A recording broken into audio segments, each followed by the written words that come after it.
As I was praying about what to share with you, the Lord really gave me that analogy of standing at the swim start line. And then He gave me several other ideas of things to share. And then I spent a little time rearranging things so I could have an acronym. So we have the SWIM word as our points for ideas of what I want to share with you. So I know that's probably a little bit nerdy, but that's kind of how God and I work together. So the first one is S, which is start with the right attitude. So most of you are going to spend more than 40 hours a week at work. The average employee that's under 55 years old spends, I think it's 40.3 hours a week at work. And another statistic that's pretty shocking is that over half of all employees report being unhappy in their work. Now, none of us graduate from college or graduate school thinking, yay, I'm going to be miserable at work. We don't think like that. We think we're going to be happy, or we're going to enjoy what we've been studying, and now we actually get to do it. So I just want to talk a little bit about what are some of the key components of our attitudes as we get started in our new phase of life. So first of all is to make sure you've got work in the right place. So we're working for God and not for man, and you're not working for yourself either.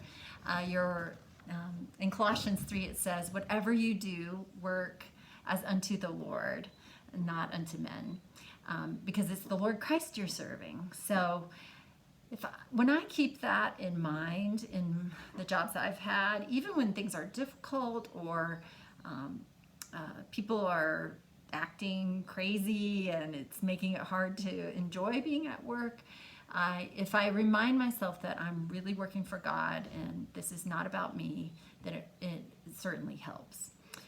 Also, my attitude needs to be one of humility. Philippians 2 says, do nothing out of selfish ambition or vain conceit, but in humility considers others more important than yourself. Let each of you look not only to your own interests, but also to the interests of others. So that humility takes a few different forms. One is just to be aware that people have been there longer than you and probably have some wisdom, and they like to be consulted. Most people like to have you ask what their opinion on something is, or what are their ideas on something. And so maintaining a posture of humility is really important. I just had a meeting just a few minutes ago with with the medical director of the hospital here where my husband is serving as a missionary doctor, and I'm doing some leadership development for them.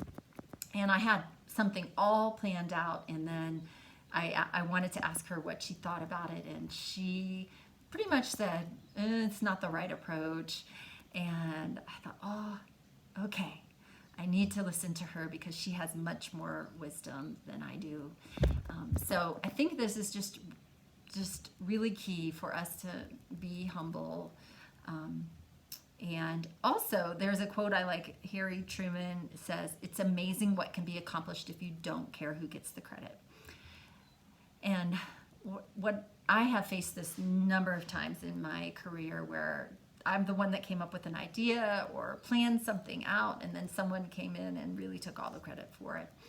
And I've thought about this quote and this concept a lot, that if I really want to see something be successful, then that should be enough. It should be enough that I'm working unto the Lord and that this project is successful.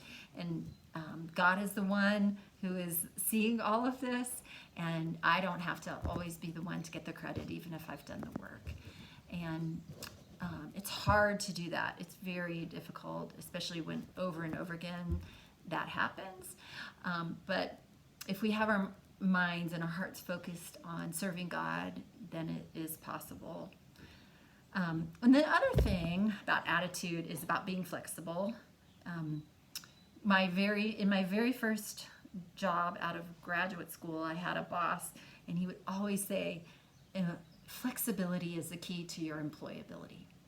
And it has stuck with me all of these years, that in order to be employable, and really even to be satisfied, I've got to be flexible. I've got to be the kind of person who can make changes, who can accept that things aren't going to be the way that I thought they were, or that I just have to throw out the old idea and start over with something new. And being flexible also means not complaining, really. When we need to, we can go and we can talk to the right people about any issues that we have. But when we're not flexible, we oftentimes become big complainers. And this is something that really poisons attitudes of people around us. And later in Philippians 2, it says, do everything without complaining or arguing, so that you may become blameless and pure, children of God without fault in a reckless and perverse generation in which you shine like stars in the universe as you hold out the word of life. And really what that's saying is, if I want to be a light where I am, then I need to keep a tight rein on my tongue and the complaining, because that people are going to see that. If they see that I'm always whining and complaining about things, and my attitude is poor and I'm not flexible, they're going to make certain judgments. And part of what they're going to say is, oh, I thought she was a Christian, and she's always complaining. So people are, I'm sure you've already found this from living in Greek life, but people are looking for you to do things wrong a lot of times when you say you're a believer. So we want to be above reproach. So we want to have attitude of humility and flexibility, and really a spirit of willingness to work hard and work together with people. So that's the S, start with the right attitude. And then the W is winning isn't the goal, relationships are. So many people work to accumulate stuff and to get ahead and to get that title and to get that promotion. And as believers, we really do have a different calling. As I mentioned before, we're working as unto the Lord, but we're really instruments in his hand. He has placed us where we are for very specific reasons. And whatever work we're doing, we really can be used for his purposes. So my husband is an OBGYN, and he worked in private practice for 20 years, and he really was a minister in his workplace. His practice were all Christian physicians, and so he had the ability to pray with his patients anytime. And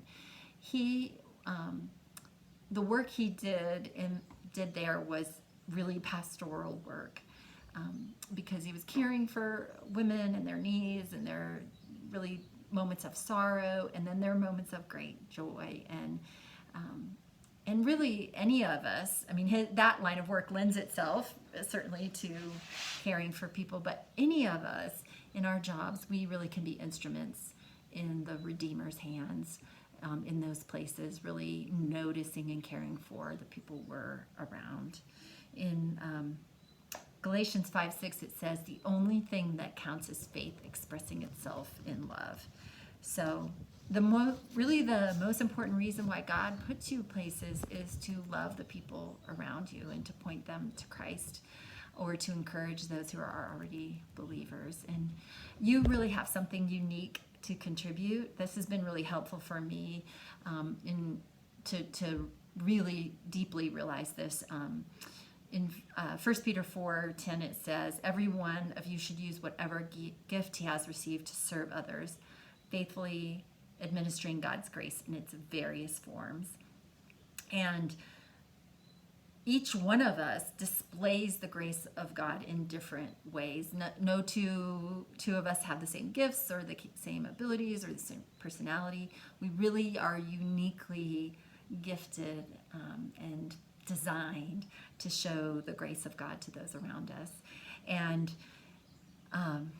people's lives are hard. They really are. People come to the workplace just with so many burdens. And one thing I've learned is that it's really safer to assume that people are having a hard time than it is to assume that the face they're putting on is accurate. And a lot of people want someone that they can really trust to talk to. And I think that's one of the roles in my own life that I've fulfilled in my workplaces has been trying to be someone who listens, who cares for people, and who displays the grace of God to them in my unique way that only I can do. And so for you, continue to search and figure out what does that mean, and to do that, to really focus on relationships. Something that I would advise you to do is to take time to work on being emotionally intelligent. This is a kind of a buzz phrase, emotional intelligence, but there's some really good books and works written about this topic. One that I really love is, it's not from a Christian perspective, but it's some really great material. It's by Daniel Goleman. It's called Primal Leadership. And it's just really good to work on those skills and to get feedback about how to be self-aware and managing yourself, and then also being aware of other people and learning how to interact with them in a healthy way. There's some good Christian material out there too. Ken Sande has material that he wrote called Peacemakers. It's very good on conflict resolution, and then he has another organization called Relational Wisdom, which is very similar to emotional intelligence. It's just focused on from the Christian perspective. I think on the web page, or on the page for this seminar, there'll be a list of references that I recommend. So both of those are on there.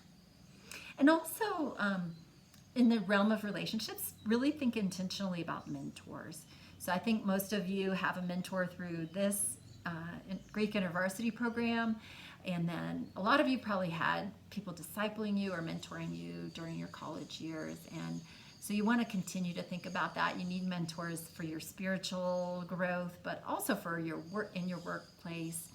And I encourage people to think about having a network of mentors rather than putting all your eggs in one mentor basket where you think that person's going to be able to help you figure out everything. It's better to start building some relationships with different people who are a little ahead of you in the game and can give wisdom to you.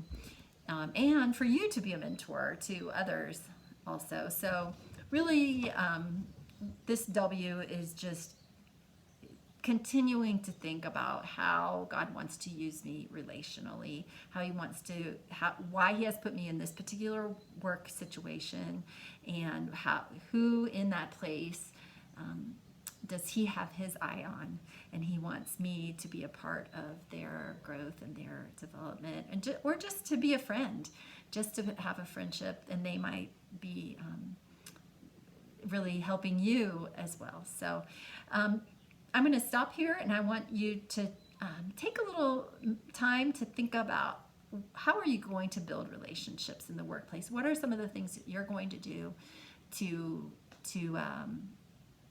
begin to know the people around you more, to get below the surface, to get past the I'm fine, and to really begin to be in relationship with people?